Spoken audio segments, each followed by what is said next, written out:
चलिए मैथ्स की आज लास्ट। Good morning. 4 बच्चे को लाए, बताओ तो क्या।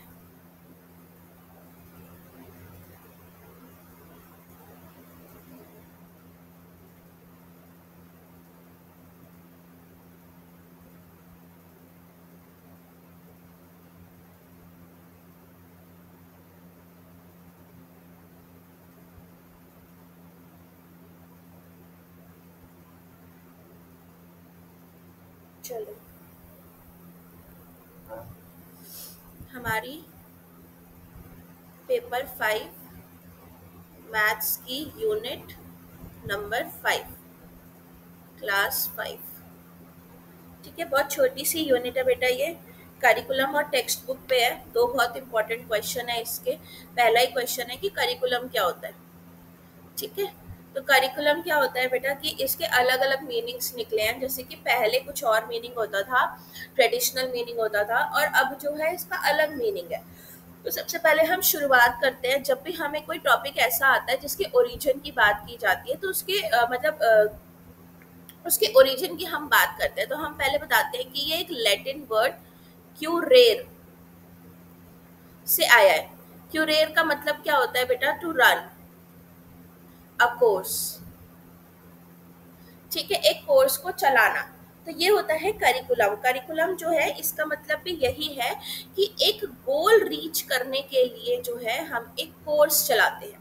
ओके, इसके बाद हम इसके अंदर बेटा एक देते हैं डेफिनेशन। अब इसमें मुझे डेफिनेशन कनिंगम की सबसे अच्छी लगती है, जिन्होंने ये बोला है। बहुत इजी सी डेफिनेशन है आपकी कि करिकुलम जो है बेटा वो एक टूल है in the hands of a artist. ठीक है, एक आर्टिस्ट के हाथ में एक टूल है करिकुलम। और आर्टिस्ट कौन है यहाँ पे? टीचर। और ये टीचर क्या करता है? ये टीचर बेटा अपने मटेरियल को मोल्ड करता है। मटेरियल कौन है यहाँ पे? स्टूडेंट।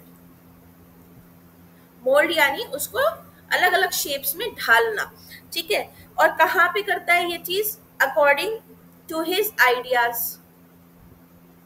आइडियाज क्या है बेटा? Aims and objectives. जो हमारे एम्स होते हैं कि मुझे मेरे बच्चों को ये चीज सिखानी है।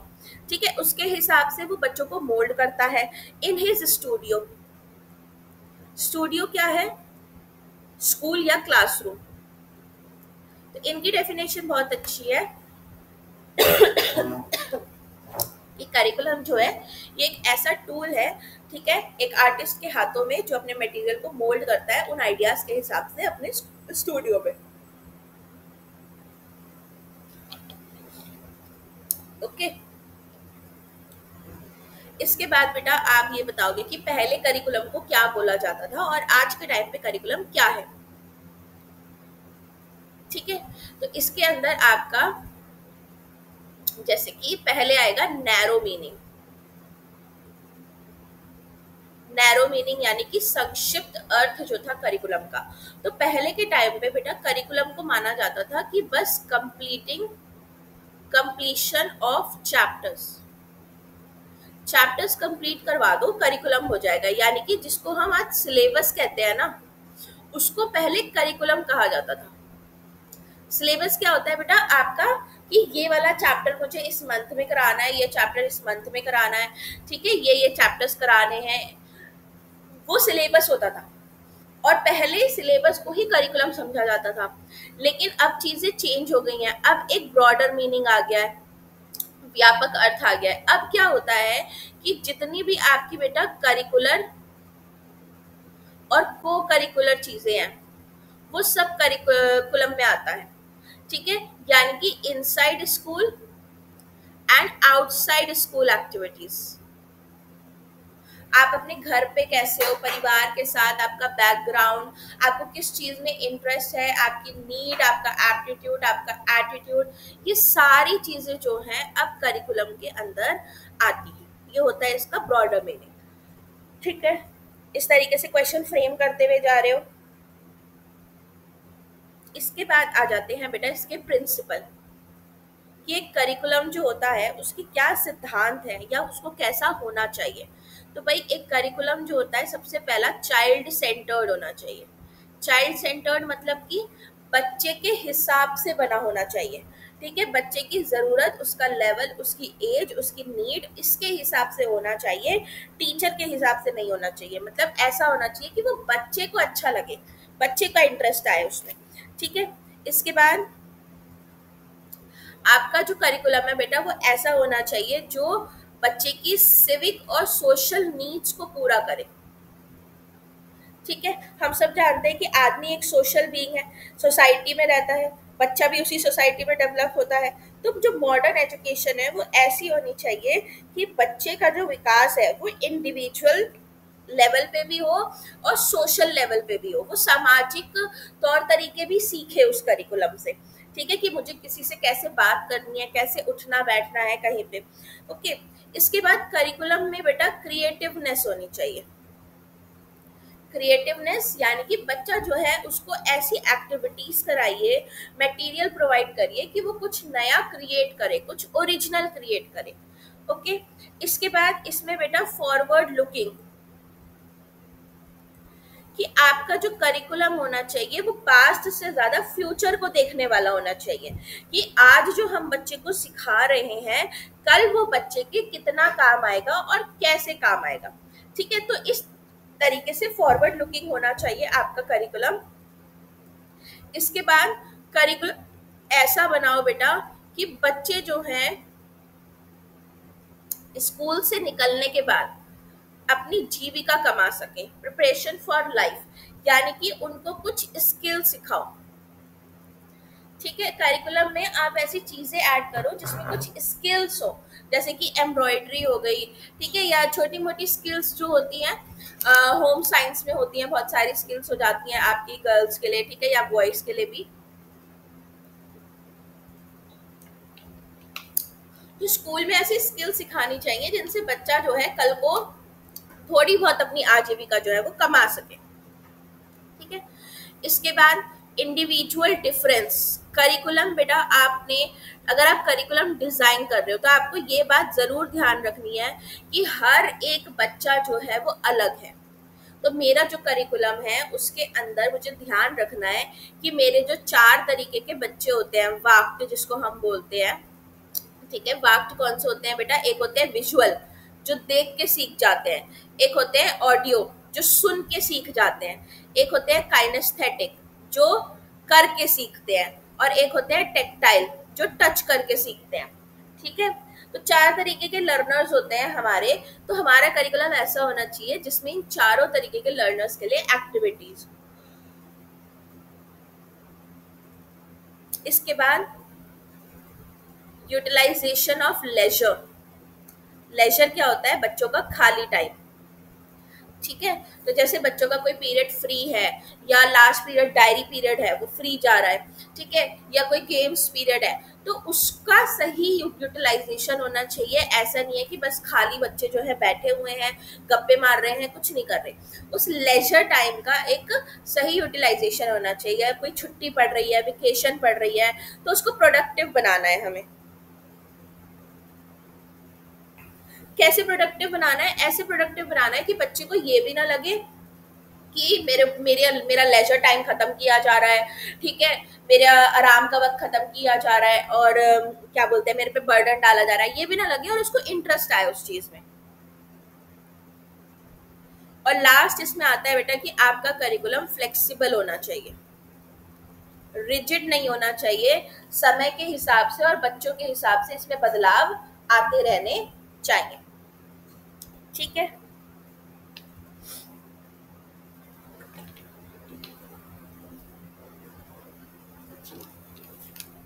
इसके बाद आता है आपका नेक्स्ट टॉपिक, टेक्स्ट बुक।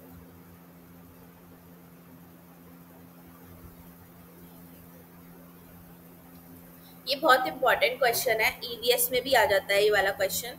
ठीक है, 2-3 बुक्स में टेक्स्ट बुक का क्वेश्चन रहता है। ठीक है, तो टेक्स्ट बुक क्या होती है, पहले तो आप ये बताओगे कि भाई टेक्स्ट बुक जो होती है वो एक टीचर के लिए और एक स्टूडेंट के लिए, दोनों के लिए ही बहुत यूजफुल होती है, क्योंकि वो जो हमारा मटेरियल होता है, लर्निंग मटेरियल होता है, उसको क्या कर देती है बेटा, ऑर्गेनाइज कर देती है, संगठित कर देती है, व्यवस्थित कर देती है। ठीक है, टेक्स्ट बुक जो होती है ये एक क्या बोलेंगे, कैसे बोलेंगे कि टेक्स्ट बुक जो है इसी के ऊपर टीचर और स्टूडेंट जो होते हैं ये मेनली रिलाई करते हैं। ठीक है, कि भाई एग्जाम्स आ रहे हैं, बुक खोलो पढ़ लिया, टीचर है तो भाई कैसे पढ़ाना है, कौन सा चैप्टर पहले पढ़ाना है, बुक खोली और पढ़ा दिया। ठीक है, तो टेक्स्ट बुक जो है वो टीचर और स्टूडेंट्स दोनों के लिए मटेरियल को ऑर्गेनाइज करता है। अब सबसे पहले बात करते हैं टीचर्स के लिए कि क्या क्या काम करता है टीचर्स के लिए टेक्स्ट बुक। तो भाई सबसे पहली चीज तो कि आपका जो मटेरियल है उसको ऑर्गेनाइज करेगा, टीचर को ये समझ आएगा कि मुझे कौन सा चैप्टर कहाँ से पढ़ाना है। ठीक है, इसके बाद कोई भी जो टॉपिक है वो आपका अनकवर्ड नहीं रहेगा। ठीक है, सारे के सारे टॉपिक जो है वो कंप्लीट हो जाएंगे इस तरीके से। टीचर क्योंकि ऑर्गेनाइज हो चुका है, उसको पता है चैप्टर 1 हो गया, चैप्टर 2 हो गया, चैप्टर 3 हो गया, इस तरीके से। ठीक है, टीचर जो है बेटा क्वेश्चन पेपर बना पाएगी टेक्स्ट बुक की मदद से। उसके बैक साइड में भी क्वेश्चंस होते हैं और इन अंदर से चैप्टर के अंदर से भी वो क्वेश्चंस तैयार कर सकती है। ठीक है, इसके बाद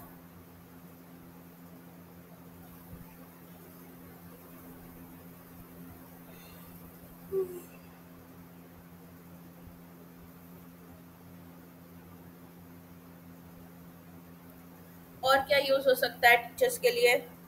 टीचर्स अपने लेसन प्लान तैयार कर सकती है टेक्स्ट बुक की मदद से। ठीक है, टीचर जो है टेक्स्ट बुक में से टॉपिक सिलेक्ट करके, ठीक है, इस पे एक्सप्लोर करा सकती है बच्चों को। टीचर जो है टेक्स्ट बुक में एक्टिविटीज दी होती हैं, बैक एक्टिविटीज, वो करा सकती है। ठीक है, तो ये सारे यूजेस टीचर्स के लिए हैं। स्टूडेंट्स के लिए क्या यूज है भाई? स्टूडेंट्स के लिए ये यूज है कि बच्चे जो है नोट्स बना सकते हैं टेक्स्ट बुक से, इंपॉर्टेंट पॉइंट्स को हाईलाइट कर सकते हैं टेक्स्ट बुक के अंदर। ठीक है, इसके बाद फ्यूचर रेफरेंस के लिए, मान लीजिए कि कुछ कर रहे हैं तो उनको कोई रेफरेंस चाहिए तो वो अपनी टेक्स्ट बुक खोल के देख सकते हैं। ठीक है, इसके बाद एक रिलायबल सोर्स है बच्चों के लिए ये इंफॉर्मेशन का। इसमें से इन्फो निकाल के वो उसको एक्सप्लोर कर सकते हैं बच्चे। ठीक है, बच्चे अपने एग्जाम्स की प्रिपरेशन कर सकते हैं, रिवीजन जिसको हम बोलेंगे। ठीक है, इसके बाद आप बताओगे कैरेक्टरिस्टिक्स। एक अच्छी टेक्स्ट बुक की क्या विशेषताएं होती हैं? तो भाई सबसे पहली चीज कि एक अच्छी टेक्स्ट बुक का जो प्रिंट होता है वो सही होना चाहिए, मतलब कि क्लियरली विजिबल होना चाहिए। इसमें भी कुछ लेवल्स होते हैं। प्राइमरी क्लासेस जो होती हैं, छोटी क्लासेस, इनका जो फॉन्ट होना चाहिए, ठीक है, वो थोड़ा सा बिगर होना चाहिए। मिडिल स्कूल वाले जो होते हैं इनका क्या बोलते हैं, मीडियम होना चाहिए। और तुम्हारी हाई स्कूल वाले जो होते हैं इनका फॉन्ट जो है वो थोड़ा स्मॉलर होना चाहिए। ठीक है, इंक जो होती है प्रिंट में वो डार्क होनी चाहिए। दूसरी चीज, आपकी अच्छी टेक्स्ट बुक के अंदर बेटा इलस्ट्रेशंस क्या होते हैं?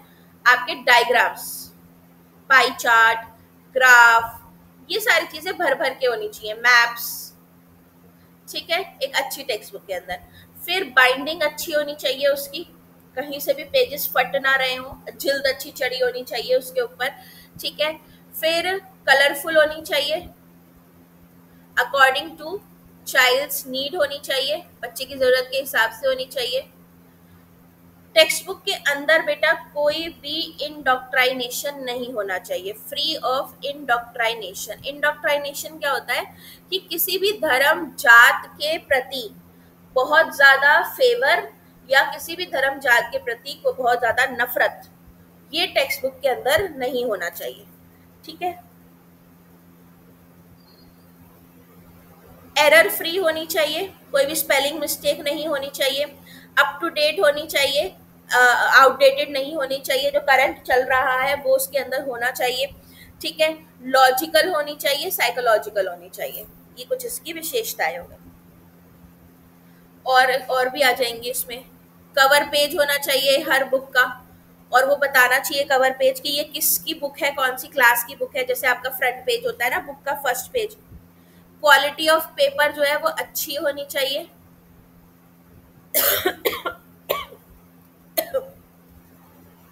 बुक के अंदर पब्लिकेशन का नाम होना चाहिए, ऑथर का, पब्लिकेशन का, ठीक है, ऑथर्स के बारे में होना चाहिए। इसके बाद प्राइस, बुक का जो प्राइस है वो अफोर्डेबल होना चाहिए। ओके, इसके बाद डिसएडवांटेज अगर आपसे पूछता है तो डिसएडवांटेज कुछ ज्यादा नहीं है, बस इतनी सी डिसएडवांटेज है बेटा इसकी कि एक तो लिमिटेड इसमें मटेरियल होता है, ठीक है, आपकी जो इन्फॉर्मेशन होती है वो लिमिटेड होती है, हर कुछ सब कुछ नहीं भरा जा सकता है इसमें, ठीक है। और इसमें आप क्या बता सकते हो, एग्जाम सेंटर्ड होती है ये, एग्जाम की तैयारी करने के लिए बच्चा इसको बहुत ज्यादा यूज करता है। फिर आ जाता है आपका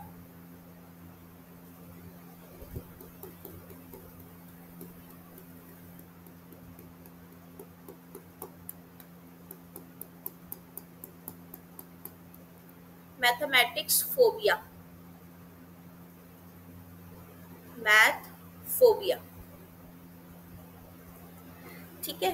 तो भाई मैथ फोबिया जो होता है वो किसकी वजह से होता है, वो होता है एंजाइटी की वजह से, प्रेशर की वजह से। जब हम बच्चे को बचपन से ही बोलते हैं कि मैथ्स पढ़ो, मैथ्स पढ़ो, मैथ्स पढ़ो, मैथ्स में अच्छे नंबर आने चाहिए, मैथ्स जरूरी है, मैथ्स जरूरी है, मैथ्स जरूरी है, तो बच्चों के अंदर एक फीलिंग पैदा होने लगती है, एक टेंशन पैदा होने लगती है, जो उनके दिमाग के साथ बेटा खेलने लगती है, मैनिपुलेट करने लगती है, और उनके अंदर एक मैथमेटिक्स फोबिया जो है वो पैदा होने लगता है, ठीक है। अब इसमें आपने क्या बताना है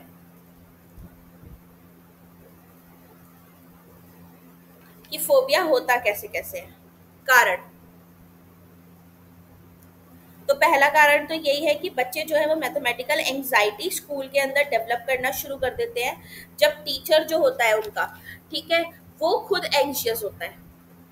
अगर टीचर ही एंशियस है, टीचर ही घबराया हुआ है कि मुझे कैसे पढ़ाना है, उसको अपने मैथ्स की एबिलिटीज ही उसकी अच्छी नहीं है, तो बच्चा अपने आप मैथ्स को लेके घबराएगा, ठीक है। उसके बाद टीचर्स जो हैं ये इनकॉम्पिटेंट है कुछ उसमें टॉपिक्स में, जैसे फ्रैक्शंस, कैलकुलस, ठीक है, ज्योमेट्री, अलजेब्रा, इनके अंदर टीचर्स ही खुद घबराए हुए हैं, तो बच्चे को ये सब टॉपिक्स जो है वो अच्छे से नहीं समझा पाता है। इसके बाद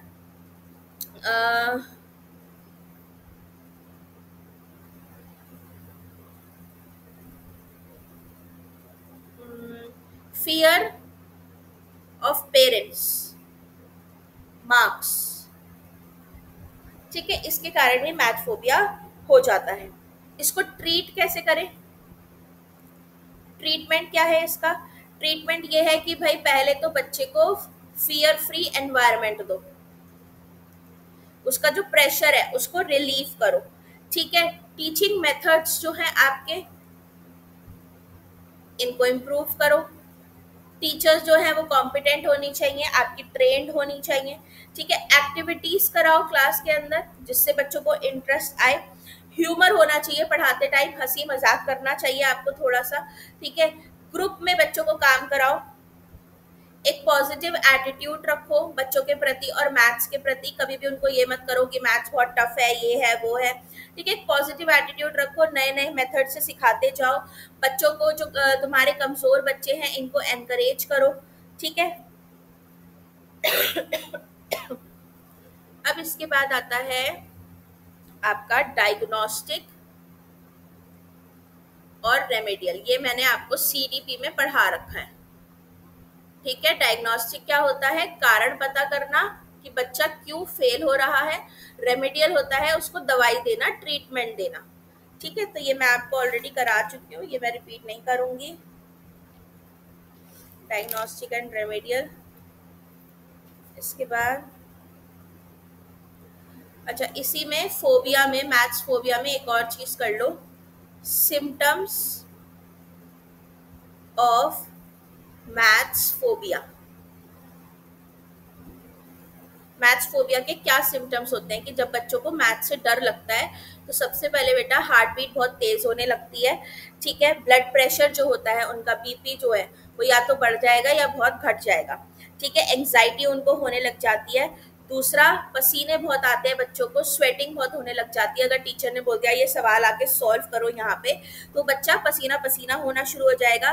स्नीजिंग, छींकें आनी शुरू हो जाएंगी, ठीक है। स्नीजिंग मतलब कि नेजल कंजेशन जो होता है, नाक बंद होना, स्नीज आना, ये बहुत ज्यादा होने लग जाए बच्चों को घबराहट के अंदर, ठीक है। पेट में दर्द होना शुरू हो जाएगा बच्चों के, अगर मैथ्स का टेस्ट बोल दिया टीचर ने कि टेस्ट लूंगी, ये करूंगी वो करूंगी, तो है ना, ये चीजें होने लगती हैं। सर दर्द होने लग जाता है बच्चों को। ये सिम्टम्स होते हैं मैथ्स फोबिया वाले बच्चों के, ठीक है। और क्या बता सकते हो कि बच्चों का जो डिटर्मिनेशन है वो खत्म होने लग जाता है बिल्कुल मैथ्स करने के प्रति।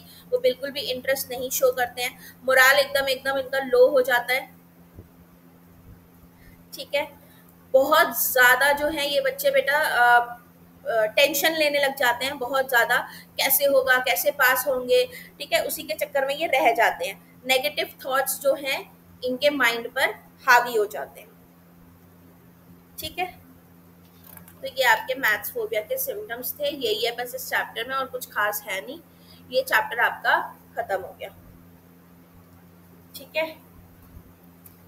अब इसमें आपका क्वेश्चन आंसर देखती हूँ मैंने इसके सॉल्व कर रखे हैं या नहीं। मैंने इंग्लिश के वो भेजे थे तुम लोगों को, PYQ।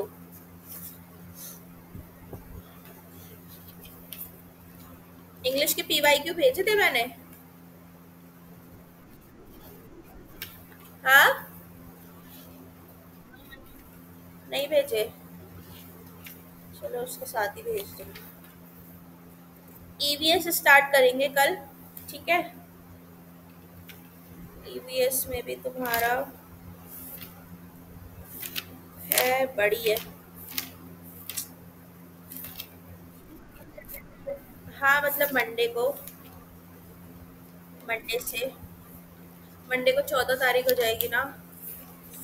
वो सिर्फ 15 दिन बचेंगे, 15 दिन में 4 को, बहुत मुश्किल लग रहा है। ट्रेनिंग कब से आप लोगों की? हाँ, 14 अगस्त से है, चलो फिर तो हो जाएगा, अगस्त में भी क्लासेस हो जाएंगी थोड़ी। वैसे EVS में आपके काफ़ी सारे टॉपिक्स जो है ना वो रिपीटेड है, मैथ्स और CTP से बहुत ज़्यादा मिलते जुलते हैं, तो हो जानी चाहिए। कोशिश करेंगे कि इसको ना 3 दिन के अंदर ख़त्म कर दें, EVS को भी। तो ये चीज़ें हैं इसके अंदर जो टाइम लेती हैं। Got it. NCERT वाला पार्ट ना ये बेकार चीज़ है बहुत। चलो ठीक है, कोई नहीं, इसको कोशिश करेंगे जल्द से जल्द ख़त्म करने की, ठीक है। इसको सेव कैसे करते हैं मैं बार बार भूल जाती हूँ। चलो आज की क्लास यहीं ओवर करते हैं, आराम करो। ये कौन सी क्लास हो जाएगी तुम्हारी? Maths class 5। चलिए, बाय बेटा।